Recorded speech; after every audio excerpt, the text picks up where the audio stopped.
Primero quiero agradecer especialmente y darle la bienvenida a la decana Marianne Krause, que nos acompaña hoy día, la decana de la Facultad de Ciencias Sociales, y al doctor Juan Pablo Jiménez, director del MIDAP, que está por anunciar su micrófono. Quiero también dar una especial bienvenida a nuestros colegas internacionales con los que llevamos varios años de colaboración científica y amistad y que hoy enriquecen esta taller con su presencia, la doctora Clara Paz del Ecuador, doctor Andrés Russo de Argentina y doctor Daniel Espinosa de Colombia, que nos visitan nuevamente acá en Chile. También una bienvenida a mis colegas de MIDAP, que van a estar, algunos investigadores e investigadoras de MIDAP, que van a estar participando en la jornada y acompañándonos durante estos días. Quiero también partir haciendo un gran saludo y agradecimiento para el equipo de MIDAP, que ha trabajado mucho en organizar este evento que tiene muchas piezas que se mueven, digamos, mucho engranaje. Así que muchas gracias Tere, Paula, Carola Cares, Carlos Capes, Maritza, que todavía no ha llegado, y Mabel, que son el equipo de MIDAP y que han estado participando en organizar esto. Y sobre todo bienvenida a nuestros estudiantes que nos acompañan en esta jornada, en este cuarto taller latinoamericano de investigación en depresión que hemos logrado organizar desde MIDAP. Esta es una de nuestras iniciativas más importantes y más queridas también, y no siempre podemos hacerla, desgraciadamente no la hemos podido hacer todos los años, pero esta vez la pudimos hacer presencialmente, la última vez fue online y no es lo mismo. Así que esta vez lo pudimos hacer presencialmente y tenerlos a todos y todos con nosotros acá en Santiago. Así que Sandy Infante, Matías Rodrigo, Cristian Ortega, Juan Pablo Pinto, Nicolás González, Alberto López y Lina Gali de Chile. Tenemos también a Rocío Manuels de Argentina, a Ana María Viera del Perú, Pablo Barrera, Jorge Valdivieso de Ecuador, que Pablo es como ya medio chileno, así que, pero como desde el Ecuador. Lara Wayne de Brasil, Isabel Castilla de Colombia y María Alejandra Arias y Verónica Grupo del Uruguay. Así que, bienvenidos. Es muy emocionante poder partir del taller hoy día con la presencia de todos ustedes. Uno de nuestros desafíos en el MIDAP es la coordinación internacional para poder hacer frente a los desafíos de salud mental que tenemos. Sabemos que los desafíos de salud mental son un problema global, no son un problema regional ni local, con lo cual la articulación y la colaboración científica y formación internacional es absolutamente necesaria para poder hacer mella al gran desafío de salud mental que tenemos con más de 1.000 millones de personas estimadas en el planeta que sufren algún tipo de trastorno de salud mental, ¿sí? Esto está en el centro de las tareas que tenemos como Instituto Milenio. Los Institutos Milenio, el MIDAP es uno de ellos, son iniciativas científicas de largo alcance financiadas por 10 años con fondos públicos para hacer investigación de frontera y formación de capital humano avanzado. Esa es una de nuestras principales tareas. Y también proyección al medio externo, es decir, incidencia. Nosotros a veces nos comparamos con centros de investigación, por ejemplo, de astronomía, que son extremadamente importantes, pero no tienen incidencia en nuestro planeta, ¿no es cierto? Ya podemos descubrir planetas y ir a arruinarlos, digamos, prontamente, pero salud mental no podemos solamente hacer investigación, tenemos que tener incidencia. Y esa incidencia requiere de colaboraciones internacionales y de trabajo científico del más alto nivel, y en eso estaremos durante esta semana, ¿sí? Voy a tener otras oportunidades durante las mañanas de contarle un poquito más quiénes somos, quién es MIDAP. A propósito, mi nombre es Alex Ben, no me presenté participando. Partiendo, yo soy director de investigación del MIDAP y con el equipo hemos estado organizando esta jornada. Y bueno, antes de seguir con nuestro programa, también quiero dejar con usted a la decana Marianne Krause, que es investigadora del MIDAP y fundadora, la verdad, del MIDAP y iniciativas que antecedieron el MIDAP y que básicamente le dieron forma a este grupo. Así que además ella es la decana de la facultad y nos ha facilitado este espacio también para poder tener nuestra actividad. Así que Marianne, muchas gracias por estar acá y te dejo con el grupo. Adelante.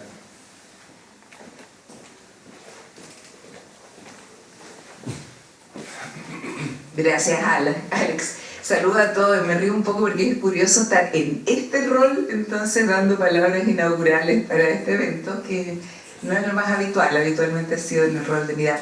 Pero primero, una muy calurosa bienvenida a todos los que han venido de distintas partes del mundo, mejor dicho, distintas partes de nuestro subcontinente, tanto a presentar todos, pero tanto en calidad de profesores como también en calidad de estudiante doctorado.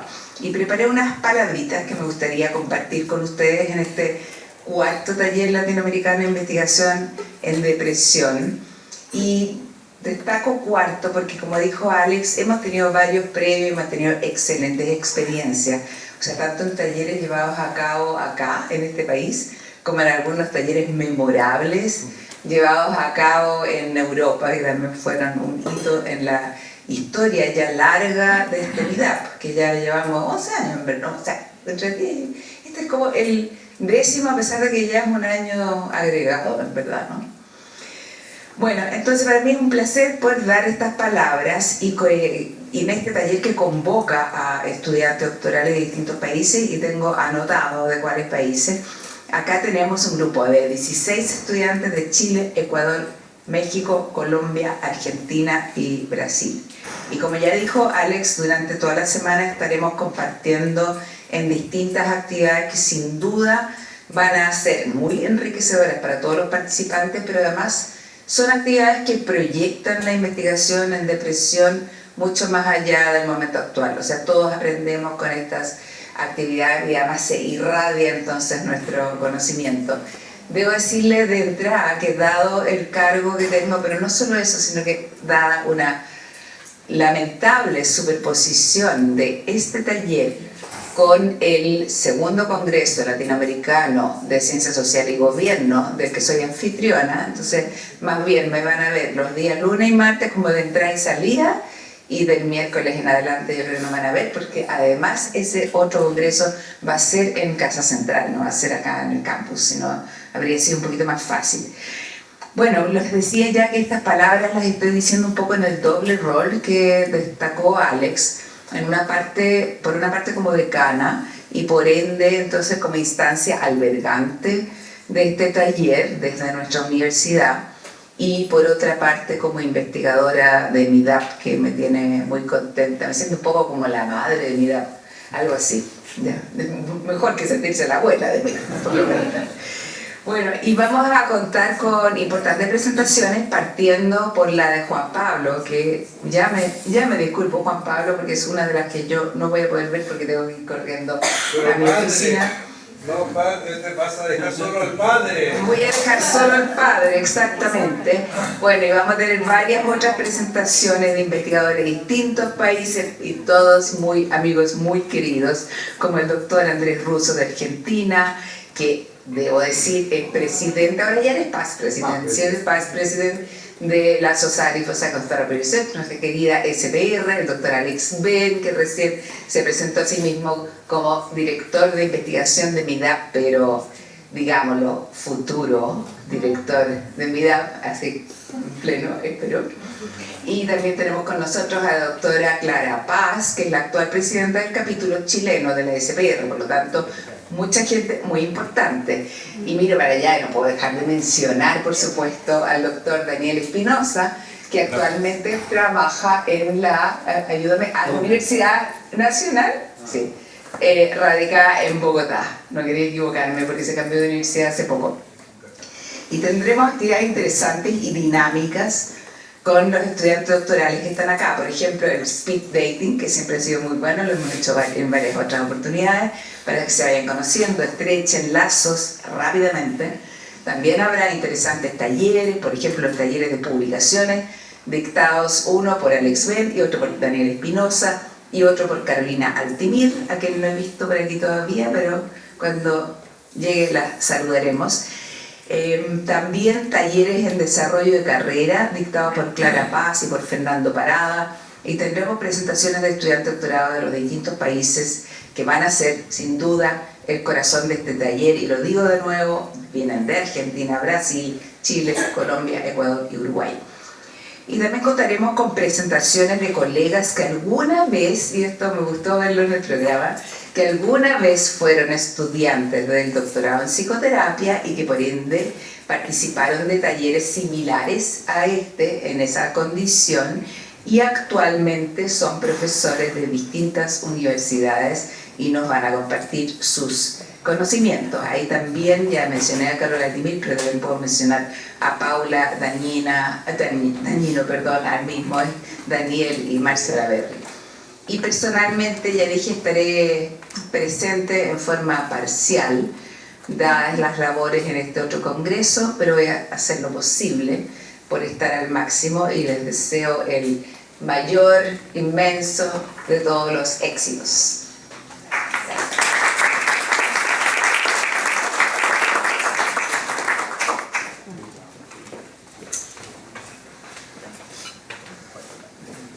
Bien, muchas gracias Mariane por la presentación.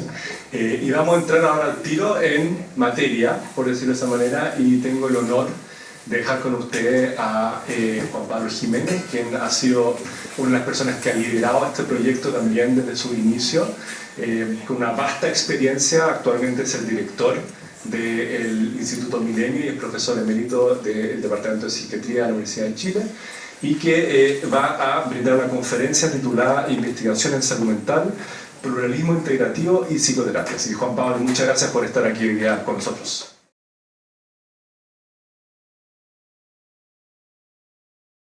Bueno, el tema lo di un poquito vuelta. Investigación en psicoterapia y salud mental hacia un pluralismo integrativo.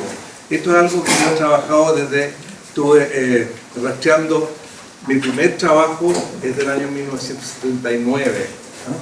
Escribí un trabajo que se llama Multicausalidad en Psiquiatría Dinámica. Cuando yo era residente de psiquiatría, ahí empecé con este tema de la multicausalidad, de los modelos multidimensionales, de la complejidad, etcétera, sin tener ningún modelo conceptual todavía que me permitiera organizar, pero era una cosa que yo me surgía desde la clínica. Pero quiero preguntarle a usted, perdón, esta cosa. Ya, mire, antes quiero preguntarle a usted, todos ustedes tienen formación clínica, ¿sí?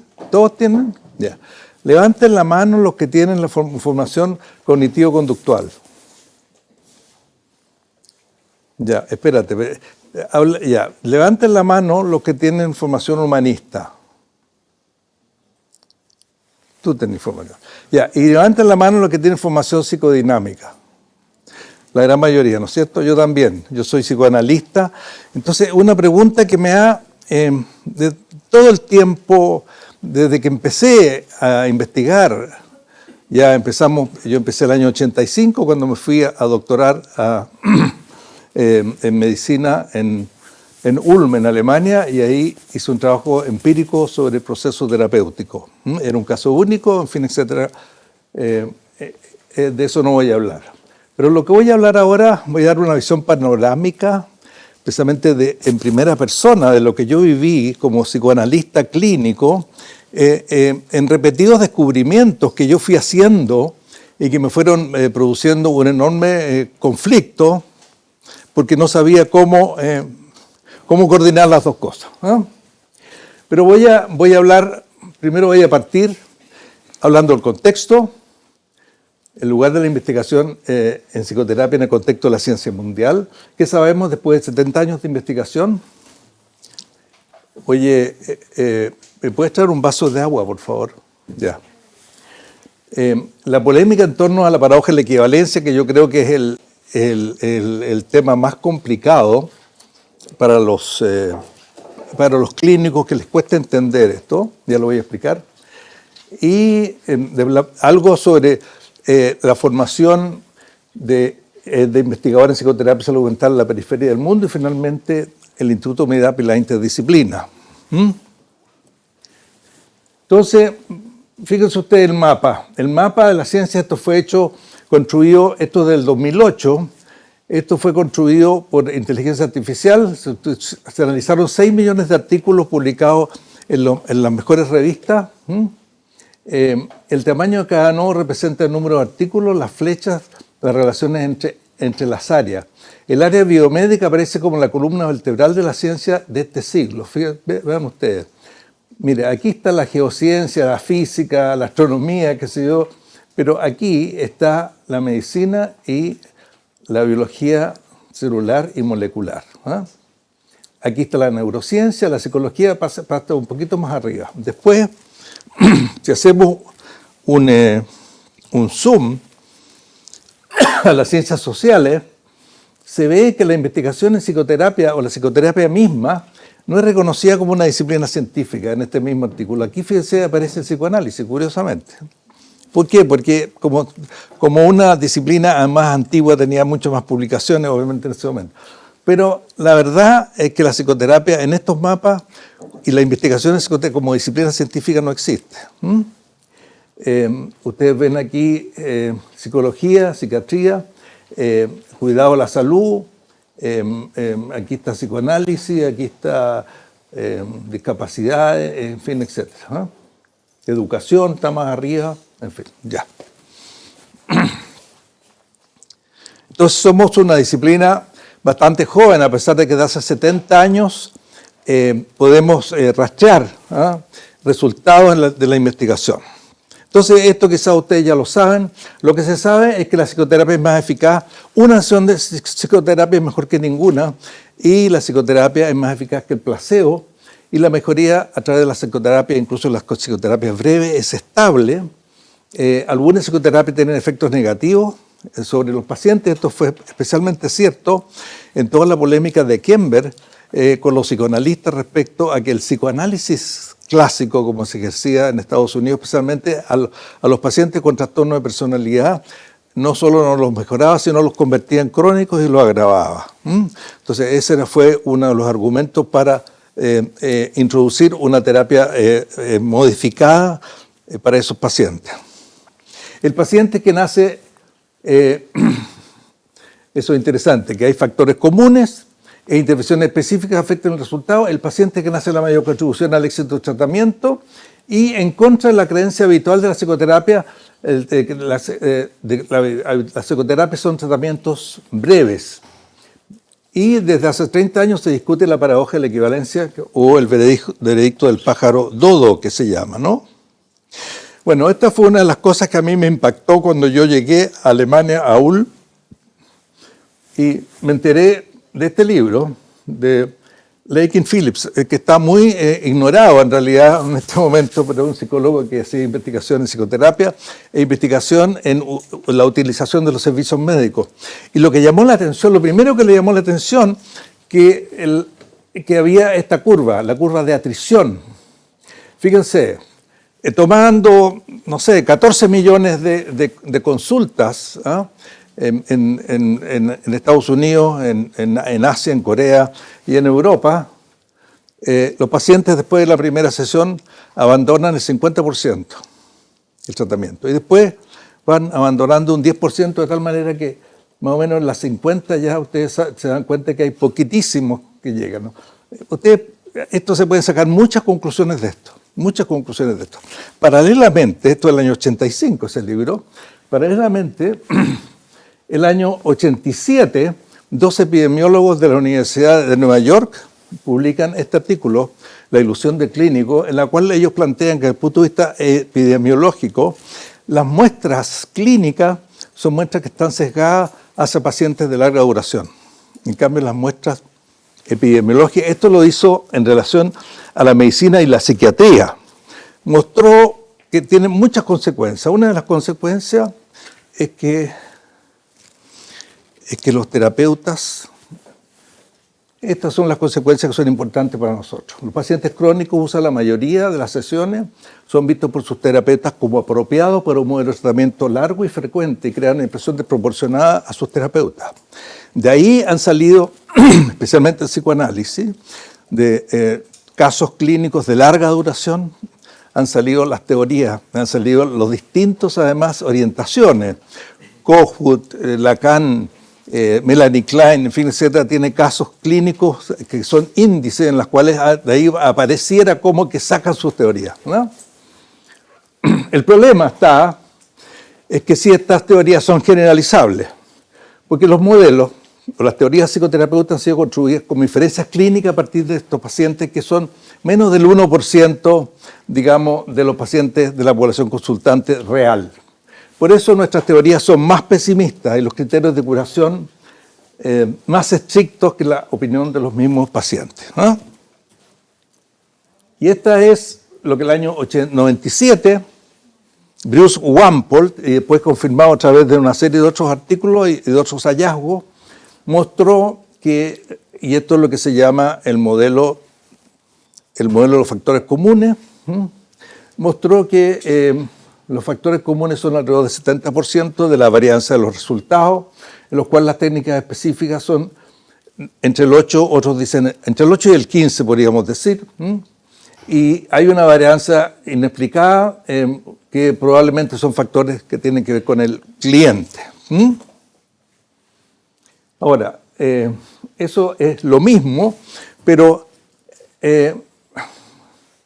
aparece la persona del terapeuta como un factor inespecífico importante, aparece la conducta o disposición del cliente como otro factor inespecífico y la alianza terapéutica como factor central y genérico del cambio. Pero ahí es donde surge otra pregunta que choca a los clínicos, ¿no? Entonces, no importa la técnica que usemos y que nos identifica tanto como terapeutas cognitivo-conductual, psicodinámico, humanista, en fin, etcétera. ¿Qué pasa con la técnica? Fíjate que eso que nosotros aprendimos, la teoría de la técnica, ¿no?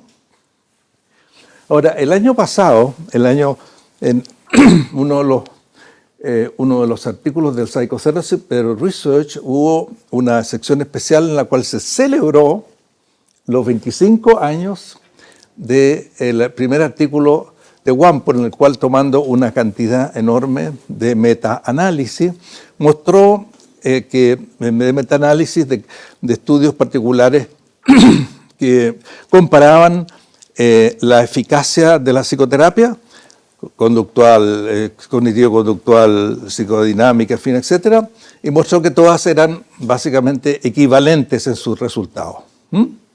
Entonces, estos artículos aparecen como voy a presentar algunos comentarios de personas que comentaron estos 25 años. En honor a Bruce Wampel, ¿no? Vino a Chile Bruce Wampel. Pim Kuipers, que es un investigador muy importante en el mundo, quizás el más importante de todos en este momento, porque si lo juzgamos por el número de publicaciones que tiene, dijo que se refirió en un artículo the dodo bird, o sea, la paradoja de la equivalencia, ¿no?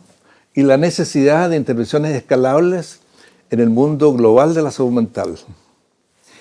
Y dijo lo siguiente: la equivalencia de los tratamientos no nos lleva a la conclusión de que los así llamados factores comunes son los mecanismos de cambio, aunque sugiere que ellos pudieran ser.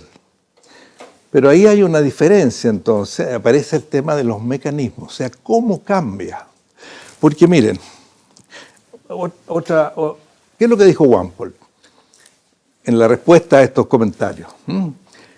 Dijo, existe un amplio apoyo a la conjetura de que las características humanas evolucionadas, aun cuando es difícil saber qué significa eso, pero yo me imagino que son características humanas, digamos, de una alta sofisticación psicológica, capacidad de mentalización, algo así, es lo que yo leí, entendí. Están implicadas en la curación social, le llama Wampel en la respuesta. Psicoterapia como curación social. Y la psicoterapia es un ejemplo bien desarrollado de esto. Sin embargo, un componente vital de cualquier intervención viable es la administración de un tratamiento coherente, convincente dentro del contexto cultural, o sea, que sea adaptado culturalmente, y creíble por parte de un clínico competente y persuasivo. Y ahí está la esencia de lo que se llama una psicoterapia bona fide, que refieren o sea, una psicoterapia que es una psicoterapia psicológica que supone que tiene ciertas características especiales, que no es cualquier relación. Porque dice, relacionarse simplemente con un paciente sin un tratamiento coherente y un trabajo hacia los objetivos que se planteen, a las metas, es tan deficiente como administrar tratamientos sin las habilidades relacionales necesarias.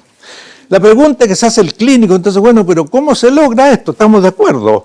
Pero ¿cómo se logra esto? Porque yo trato de lograr esto con mis pacientes y para eso uso mi teoría psicodinámica que tengo internalizada. Supongo que otros terapeutas de otras orientaciones lo harán con su teoría. Michael Banham, uno de cuyos colaboradores nos visitó hace un mes, ¿no? Ya. Dijo lo siguiente: los efectos pequeños, porque todos estos metaanálisis obviamente toman efectos grandes, ¿no? Entonces, los efectos pequeños son desechados por outliers, ¿no? Entonces ahí se da esto. Por eso, cuando se trata de escalar, o sea, los hallazgos metaanalíticos pueden desechar los hallazgos marginales, pero cuando se trata de escalar tratamiento a miles de personas en el sistema de salud, pequeñas diferencias sí son importantes. Entonces la pregunta es, ¿cuál de las terapias bona fide disponibles se adapta mejor a las características de este paciente o de este grupo de pacientes, no de todos, ¿no? Nuestra habilidad para comprender la variabilidad e identificar los moderadores, entonces aparece otra palabra aquí, moderadores, ¿no? Nos brinda la oportunidad de aprovechar los efectos menores para obtener el mayor beneficio. Los intentos actuales de emparejar los pacientes con los tratamientos mediante el uso del aprendizaje automático, maximizando así el impacto de las terapias psicológicas específicas, son testimonios de este esfuerzo. Jaime Delgadillo nos visitó hace un mes para explicarnos esto en detalle, y fue muy interesante. Estos son del programa English Improving Access to Psychological Therapies. Él nos mostró ese programa. Sin embargo, la polémica continúa, ¿no? Porque recientemente, en el 2004, la OMS sacó unas guías de psicoterapia y pura psicoterapia conceptual, cognitivo-conceptual. Todas las demás psicoterapias no aparecen. Entonces, estos investigadores de orientación psicodinámica, que son gente muy buena, alegaron. Pero quiere decir que siempre las guías clínicas van por detrás, y muchos años por detrás de los hallazgos en investigación. Patrick Leuten y Peter Fonagy son investigadores senior de nuestra unidad. Entonces dicen, bueno, ¿por qué nos incluyen cuando realmente las psicoterapias dinámicas han mostrado su efectividad en una serie de casos, en fin, etcétera? Y se han pasado la vida estos autores probando eso, pero siguen peleando. Eso es curioso. Después de todos estos años de investigación, los clínicos siguen peleando de cuál es la mejor. O sea, la carrera, y de ahí viene el tema del pájaro dodo, que es un pájaro tonto, eso sacado de Alicia en el País de las Maravillas, la carrera por mostrar quién era mejor. Los psicoanalistas somos mejores, los cognitivos son los mejores, etcétera, etcétera. Al final del día, el pájaro dice, todos ganaron, todos tienen premio, pero sin embargo, sigue la carrera. Ahora, entonces, la pregunta es si el psicoanálisis está destinado a desaparecer con esto. El año 2000 y tanto, digamos 2020, algo así, o 2019, creo, antes de la pandemia, yo fui a una conferencia en Los Ángeles, en la cual nos reunimos psicoanalistas e investigadores, y salió este libro, Outcome, Research and the Future of Psychoanalysis. ¿Ah? Los psicoanalistas están muy preocupados por mostrar y seguir mostrando a la sociedad, porque además hay un tema profesional, ¿no? De que sí es válida, sin embargo estamos como en desventaja frente a las terapias cognitivo-conductuales. Entonces, pero lo que yo dije en esa, y esto es lo que está acá, digamos, que si bien los resultados de mostrar eficacia son importantes, lo más interesante desde el punto de vista de comprender son los estudios de proceso-resultado, o sea, de ver cómo cambia. Porque ese tema, y ahí yo citaba ya a Castin, Alan Castin, que habla sobre este tema, de cómo podemos aprender más sobre los mecanismos de cambio. Yo como médico siempre he pensado, yo creo que lo único que nos queda del modelo biomédico es pensar de que los tratamientos tienen que ser basados en mecanismos. Yo creo que es lo único. Todo lo demás pueden olvidarse. Pero eso nos queda. Y además les queda también a Alan Casting, que no es médico, no es psiquiatra. Entonces, ese conocimiento puede enriquecer una práctica terapéutica basada en la evidencia más allá de las marcas y contribuir a responder la pregunta que planteó Roth y Fonagy el año 2004, ¿qué funciona para quién, en qué circunstancias? O sea, un estudio personalizado, en fin, etcétera, concreto. Entonces, nosotros planteamos ahí, y esto fue una presentación que preparé con Carol Altimir, que ustedes la van a escuchar, que la investigación, proceso, resultado, el camino que une la investigación top-down impulsada por la teoría, guiada por conceptos psicoanalíticos, a la investigación bottom-up que hace justicia a la práctica psicoanalítica real. Tenemos que investigar la práctica. ¿Qué significa esto para la técnica psicoterapéutica? Que no importa. Safran, Jeremy Safran, que estuvo acá 2 veces, creo, bueno, él murió trágicamente.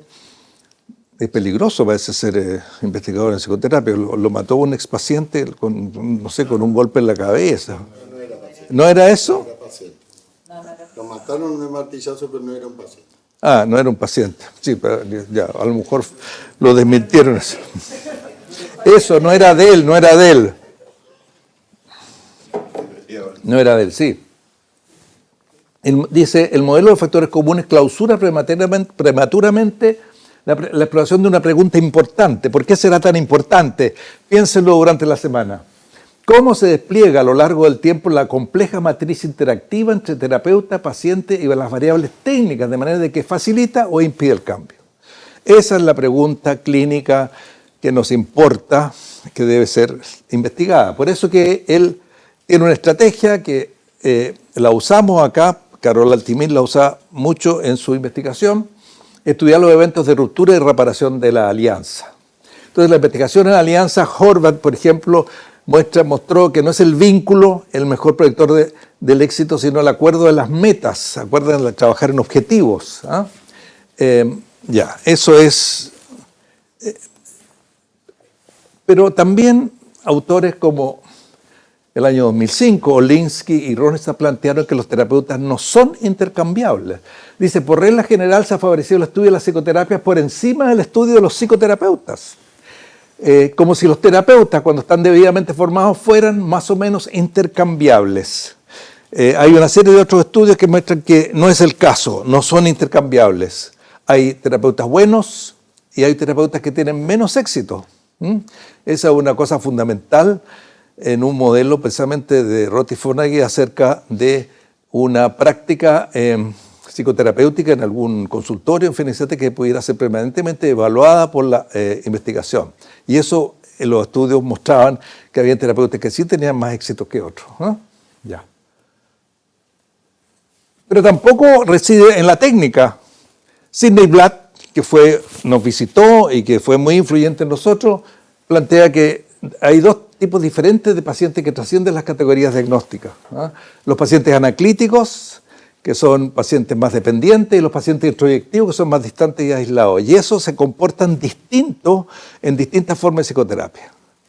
Él lo mostró en muchos trabajos, en un trabajo que hubo el año a finales de los 80, sobre resultados de distintas terapias y tratamiento farmacológico de tratamiento de la depresión, que fue el primer estudio multicéntrico importante, y hizo un reanálisis en base a estas categorías de anaclíticos y mostró que se comportaban de manera distinta los resultados en relación con variables del estilo personalidad. Él tiene un libro que me regaló y me lo dedicó, que se llama Experiencias de Depresión, Experience on Depression, que habla sobre esto.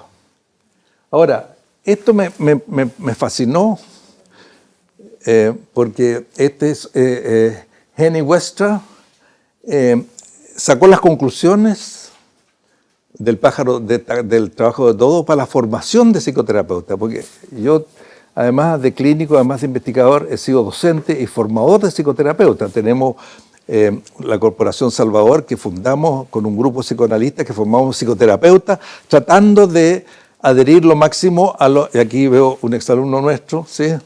Tratando de adherir lo máximo a lo principal de los hallazgos empíricos.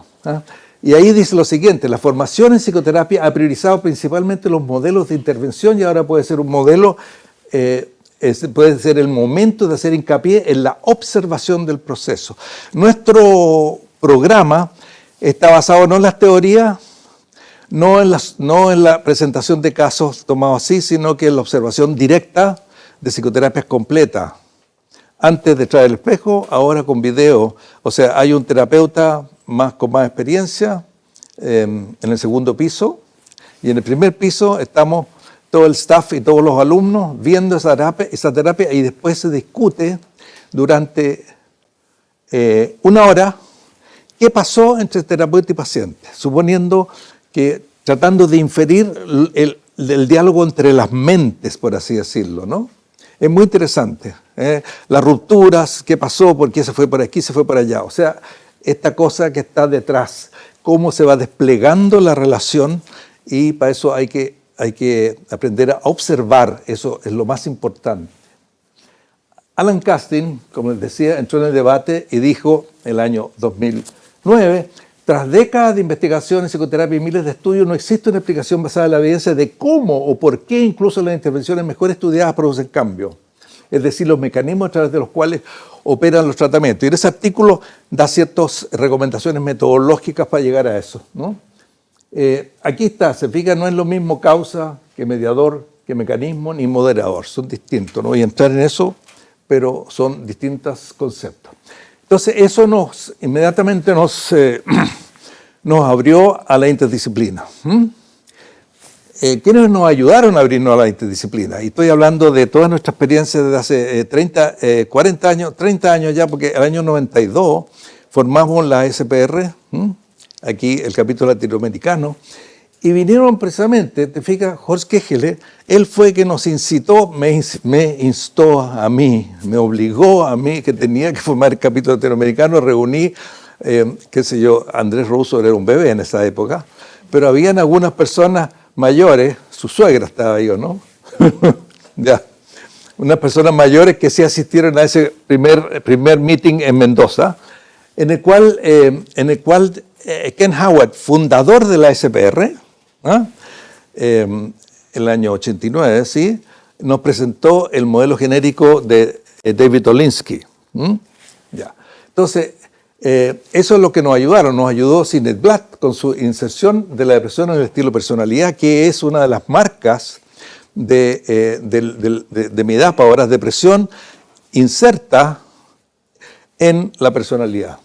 Peter Fonagy nos ayudó también con su teoría de la mentalización y su equipo sigue ayudándonos. Y Manfred Schiapka, que aquí el pobre murió de un cáncer de páncreas fulminante, pero vino varias veces a Chile y nos trajo todo el tema del OPD, o sea, del diagnóstico psicodinámico operacionalizado.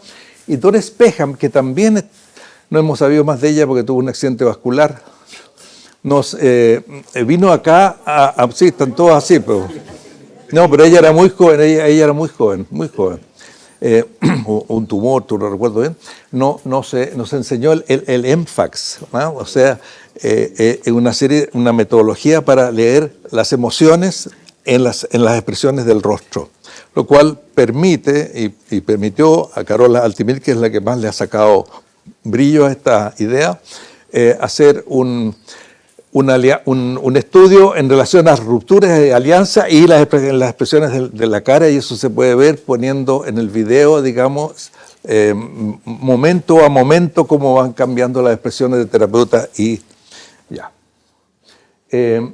Más de lejos nos ayudaron Eric Kandel. Yo lo conocí en Nueva York hace muchos años, pero leí todos sus impactos, especialmente sobre sus descubrimientos sobre el impacto del medio ambiente en las neuronas, o bien sobre el impacto del aprendizaje. Y él como formado como psiquiatra psicodinámico, él decía, bueno, el psicoanálisis debe mostrar que impacta y que cambia el cerebro. La psicoterapia debe mostrar. Y Kenneth Kendler es un psiquiatra, genetista, epidemiólogo, que en realidad, además filósofo, planteó un nuevo paradigma de investigación en salud mental. Y otros tantos de la SPR, que por supuesto nos han ayudado. Pero yo voy a pasar ahora, brevemente, a decir de que nosotros, ¿por qué pensamos en un programa de formación de psicoterapeuta? En realidad, Somnia, lo presenté en un trabajo acá, pero en realidad esta fue una presentación que yo hice en Londres, en el Research Training Program de la IPA, de la Asociación Psicoanalítica Internacional, y se llamó ¿Cómo formar investigadores en psicoterapia en la periferia del mundo científico. Estamos en la periferia. Aquí hay un mapa que no se ve, pero resulta que yo ponía aquí Londres, ¿te fijas? Y Londres, bajo mi experiencia de vivir 5 años en el norte, me convenció de que la verdad que hay, es como caerse. Cuando me vine yo sentía que me caí de la mesa, porque allá todo pasaba, y ahí se hacía el 95% de la investigación científica, 95%, menos el 2% del proyecto de investigación biomédica, ¿no? Realizados en países en vía de desarrollo, son publicados en revistas indexadas en esa época, porque estos son datos, claro, son datos de esa época, pero no han cambiado mayormente.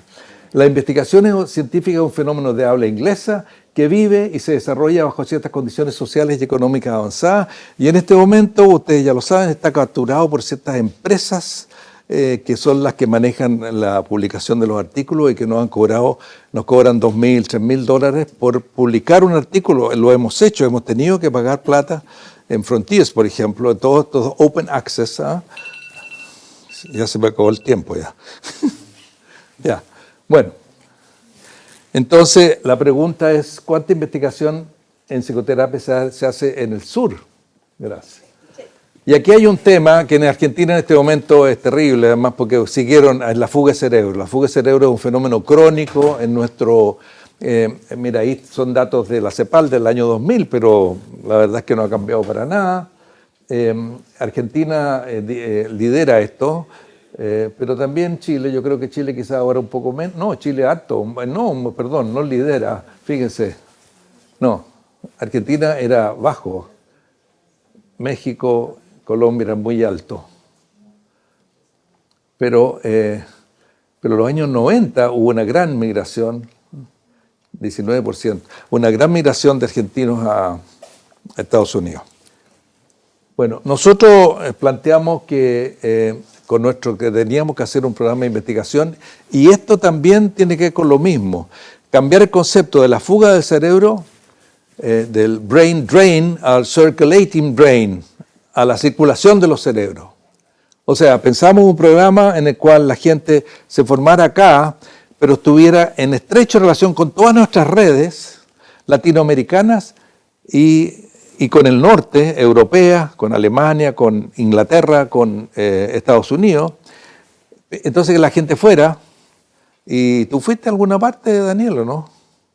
Alemania fue, Daniel. Bueno, claro, y que también vinieran los profesores, estas personas así que saben, vinieran para acá y se fueran de nuevo de vuelta, y así teníamos un tema de circulación para retener la gente acá. Y yo creo que hemos tenido bastante éxito en eso. La pregunta es, ¿debemos importar sin mayor crítica una psicoterapia basada en la evidencia que viene del norte, no? Y la pregunta es, ¿cuáles son las investigaciones relevantes para América Latina? ¿Ah? ¿Cuáles son?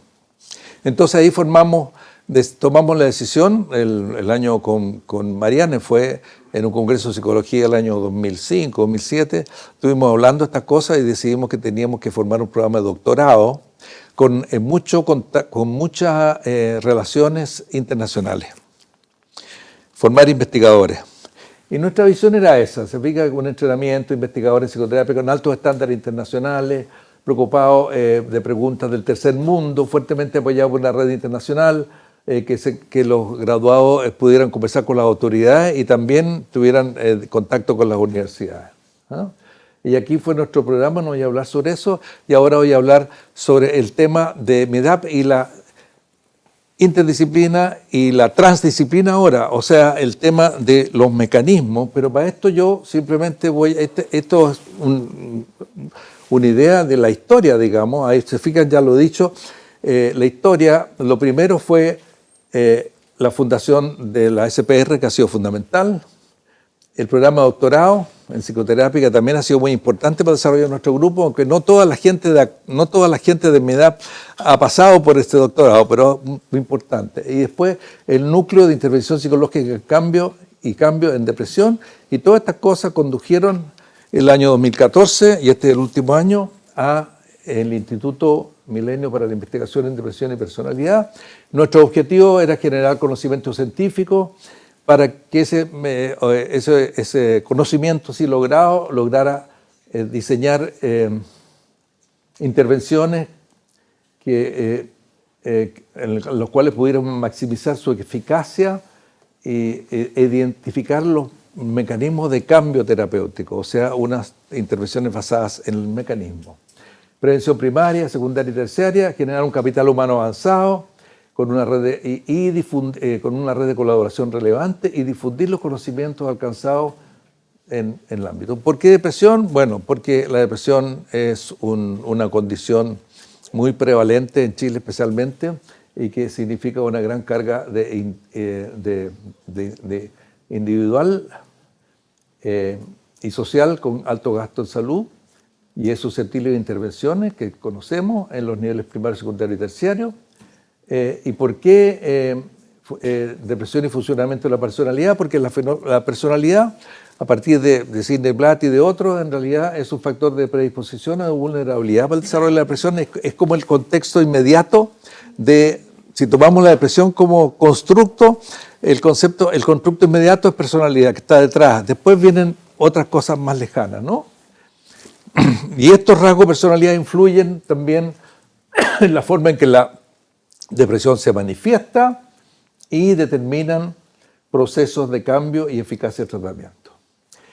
Esta es lo que nosotros, el modelo que tiene defecto, en realidad hay que aplicarle a este modelo de multidimensionalidad, en realidad es una red, por lo tanto todos se relacionan con todo. Yo voy a hablar, y con esto voy a terminar, de un trabajo de psicología, que no es mío, fue de Jaime Silva, que me llamó mucho la atención en el sentido de lo que estamos hablando, y otros estudios de genética y epigenética que hemos hecho nosotros, yo mismo personalmente dirigiendo esa línea de investigación. Mira, estas son las líneas de investigación de mi edad, se desprende de los objetivos científicos, y este es un libro que sacamos en Springer sobre este tema, la teoría y los modelos de patogénicos en depresión. Y en 10 años hemos tenido más de 600 publicaciones en revistas de alto impacto y varios libros. Destacaron ahí, en todas las investigaciones de distintos puntos de vista, destacan dos conceptos: el concepto de patología compleja o de fenómeno complejo y el concepto de la importancia teológica de la diversidad de vida temprana en la patología del adulto. ¿Qué es una patología compleja? Bueno, es simplemente una combinación de factores clínicos, biológicos, socioeconómicos, culturales, ambientales y comportamentales que se asocian estadísticamente con el pronóstico de salud. Entonces los pacientes individuales pueden tener una carga, o sea, pueden tener distintas combinaciones de factores protectores y factores de riesgo. Ya. Entonces aquí aparece Candel. Él dice: no existe la explicación única y simple para los fenómenos clínicos, porque son fenómenos complejos. Durante la primera mitad del siglo XX se buscaron explicaciones únicas y lineales, modelos teóricos que explicaran todo en base a conceptos simples. En psiquiatría y en psicología, desde el treponema pallidum para la parálisis general hasta el déficit en serotonina en depresión. O sea, explicaciones únicas para todo. En psicología y psicoterapia existió permanentemente una batalla de paradigmas. Yo me formé en eso. Todos peleados contra todos. Pero llegó la hora, dice Candel, del pluralismo explicativo e integrativo. Es un pluralismo metodológico y un pluralismo epistemológico. Dada la complejidad de los fenómenos mentales y la diversidad de aproximaciones en su estudio, lo máximo que podemos esperar es una multitud de pequeñas explicaciones desde una variedad de perspectivas, cada una abocándose a una parte de los conceptos etiológicos, de los complejos procesos etiológicos que conducen a tales fenómenos. Y las explicaciones de fenómenos complejos no son lineales, sino que funcionan en red. Hubo un investigador en psicoterapia también olvidado, de apellido Yates, que hablaba de que la investigación en psicoterapia es un puzzle que basado en múltiples investigaciones ideográficas singulares, y hay que ir armando el puzzle. Y eso es lo que en realidad seguimos haciendo y no se termina nunca de armar. Hay que distinguir niveles porque este no es simple, todo fenómeno mental acepta diversos niveles y perspectivas explicatorias del nivel molecular hasta el nivel hermenéutico, pasando por distintos niveles funcionales. La gracia consiste en descubrir el nivel explicativo adecuado y útil para el problema que se quiere solucionar. Y eso es especialmente pertinente en una concepción adaptativa del tratamiento psiquiátrico y psicoterapéutico. Ya, eso es lo mismo prácticamente. El tema, y aquí está el artículo de la comunicación, digamos, de Jaime Silva, la reactividad biológica del estrés como un índice de dos polaridades del modelo de experiencia. El modelo de la experiencia es el modelo de Sidney Blatt. A mí me llamó la atención porque Jaime, investigador nuestro, es un psicólogo experimental que en realidad nunca se había preocupado de la subjetividad de los pacientes realmente, o de los sujetos experimentales. Estudiaba estrés de manera bastante básica. Entonces, a instancias del MIDAP, digamos, algo que él aprendió acá, del intercambio, se le ocurrió precisamente hacer una investigación usando un test de provocación, un test de provocación, el test de Trier. Esta persona que está ahí a la izquierda está respondiendo unas preguntas y hay un ambiente muy estresante. Estos investigadores no hablan, no dicen nada, en fin, etcétera, y hacen ciertas preguntas. Se trata de producir estrés. Y se le mide el cortisol, arriba está la medida del cortisol, se le va midiendo el cortisol, es un indicador importante de estrés, eso se sabe. Ya, entonces descubrió algo que le sorprendió enormemente, nuevamente, de que la respuesta al estrés era diferencial de acuerdo al estilo. Él agrupó, usando otras medidas, agrupó de acuerdo a pacientes básicamente anaclíticos, básicamente introyectivos, y resultó que los pacientes introyectivos tenían una respuesta fisiológica aumentada, sin embargo, subjetivamente no daban cuenta, dicen, no me está pasando nada. Ese es un fenómeno clínico que nosotros conocemos, ¿no es cierto? Le puedes llamarle tú desmentida, negación, disociación, lo que fuere, pero los pacientes introyectivos no tenían una alta, claro, pacientes psicosomáticos podría ser también, que se enferman de cualquier cosa, pero no tienen una percepción subjetiva del estrés. En cambio, los pacientes anaclíticos tienen una respuesta normal al estrés y una descripción subjetiva acentuada con su emocionalidad. Era lo que se podría cercana a una reacción más histeriforme, de acuerdo, usando un lenguaje un poco antiguo.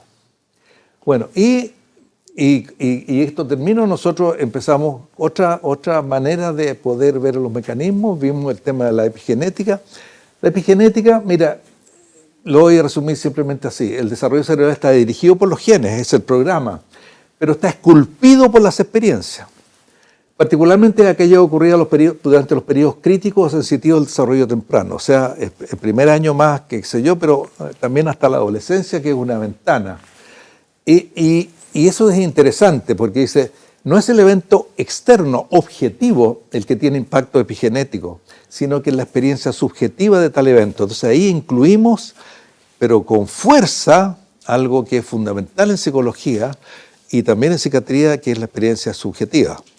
Que todos los reduccionismos biologicistas realmente que pretenden ignorar, pero es imposible ignorarla.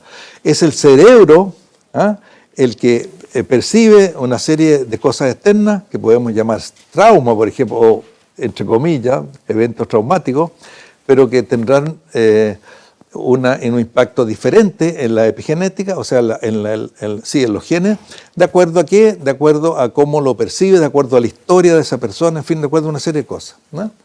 Entonces, aquí fue en el año 2003, fue en el que siempre se adelantó mucho, dice, los procesos representacionales intrapsíquicos no son meras consecuencias de los efectos genéticos y ambientales, sino que, dice, pueden ser moderadores críticos, y él habla de que esa puede ser una función evolucionaria importante, protectora del sistema de apego.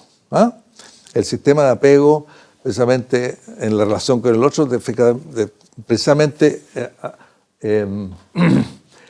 el apego puede ser la contribución que hace a la creación en el individuo de mecanismos mentales que puedan servir para moderar las experiencias psicosociales relevantes para la expresión de los genes. Este fue otro trabajo que descubrimos, de psiconeuroendocrinología, en la cual planteaba prácticamente lo mismo, dice que aunque generalmente experimentamos que nuestros cuerpos son biológicamente estables a través del tiempo y las situaciones, un campo emergente de investigación está demostrando que las condiciones sociales externas, especialmente nuestras percepciones subjetivas de esas condiciones, pueden influir en nuestros procesos biológicos internos más básicos, a saber, la expresión de los genes. O sea, el tema es que nosotros pensamos siempre que la psicoterapia, ¡pum!, actúa en el cerebro, así como que eso nos imaginamos. El modelo es que va hasta la expresión de los genes, o sea, se mete, es intracelular, a través de una serie de mecanismos, sistema nervioso autónomo, qué sé yo. Ahí hay una respuesta, hay genes que se aplacan, otros que se expresan, ¡pum!, y ahí hay una respuesta, te fijáis, que va a construir el cerebro, ¿no? Eso es importante porque pasa a lo más profundo de nuestro, o sea, una psicoterapia eficaz pasa a lo más profundo, y hay cicatrices epigenéticas.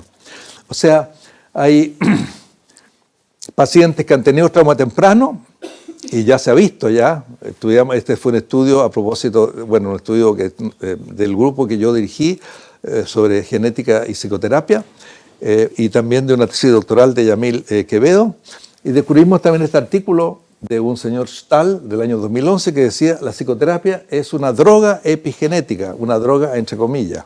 ¿Por qué? Porque le está hablando a la orientación biologicista, ¿te fijas? Entiendan, la cosa se juega a nivel molecular, pero ustedes están pensando que van a descubrir una molécula aquí dentro de la célula que les va a explicar todo.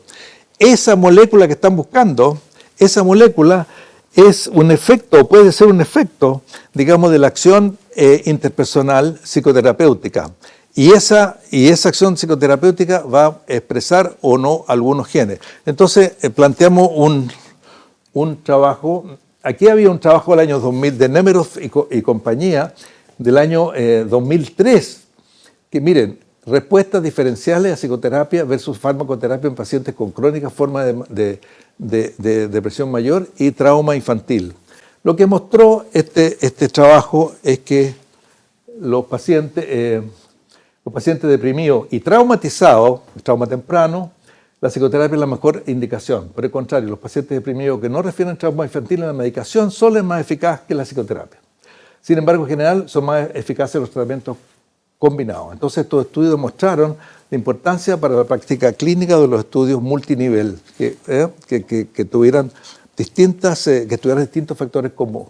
Nosotros encontramos en nuestro estudio 97 variantes genéticas, polimorfismos que podrían tener importancia en salud mental, 97. O sea, habían algunos que aumentaban el riesgo de sintomatología depresiva, otros que disminuían el riesgo, otros que reducían el efecto del trauma temprano sobre la sintomatología depresiva, otros que aumentaban el efecto del trauma temprano. Bueno, estudiar estas cosas es muy caro, ¿no? Muy caro. Entonces nosotros estudiamos... este es más o menos el modelo que nos guió, te fijas, diferentes tipos de estrés temprano, los eventos vitales, todo esto que te va cambiando y va conformando el cerebro a partir de cambiando la expresión de los genes. Y eso incluso te puede cambiar la cognición social. También lo demostramos que pacientes con ciertos genes tenían una cognición social diferente, etc. Pero esto además, y con esto sí que es lo último, esta fue una tesis doctoral de Yamil Quevedo que yo la dirigí y formaba parte del equipo nuestro. Pacientes adolescentes deprimidos con trastornos de personalidad que sufrieron maltrato infantil no solo mejoraron con psicoterapia, sino que también pudimos mostrar una reversión de la cicatriz epigenética que la adversidad temprana había dejado en sus genes. Eso es bastante... Eso le pusimos en una de las publicaciones y una charla que yo di en Oslo hace 2 años, yo le puse en las huellas de Kandel. Porque Kandel estudió, ustedes saben, un caracol, y con eso él pudo mostrar muy bien, digamos, todo el trayecto en la cual cómo se producía desde el estímulo condicionado, qué sé yo, condicionante, hasta el cambio epigenético. Pero, y él dijo, esto tiene que ser probado en seres humanos. Pero entre el año 2000 o antes hasta el año 2018, 15 que empezamos esto, la verdad es que nos dimos cuenta que era enormemente difícil y complicado porque las variables son múltiples. Pero no, logramos mostrar eso. Entonces, la verdad es que ustedes pensarán, es como volver a la biología. Mire, David Taylor, un psicoanalista kleiniano que trabaja en la Tavistock, empieza un artículo de hace algunos años, dice: el psicoanálisis es un área altamente sofisticada de la biología. O sea, somos seres únicos en los cuales lo biológico incluye, en biología con mayúscula, incluye toda esta cosa, ¿en base a qué? En base a las teorías darwinianas, que han evolucionado para dar cuenta. Entonces no es ningún reduccionismo biológico el que estamos haciendo, al contrario. Bien, este es el trabajo en el cual planteamos, que salió en el Frontiers el año 2018, Psicoterapia y Neurociencia Genética, un diálogo emergente. Y con esto yo termino y les agradezco mucho la atención. Esta es una foto que sacamos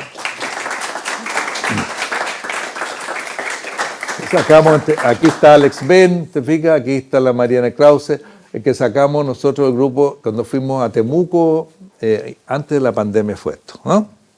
Ya, bien pues, muchas gracias.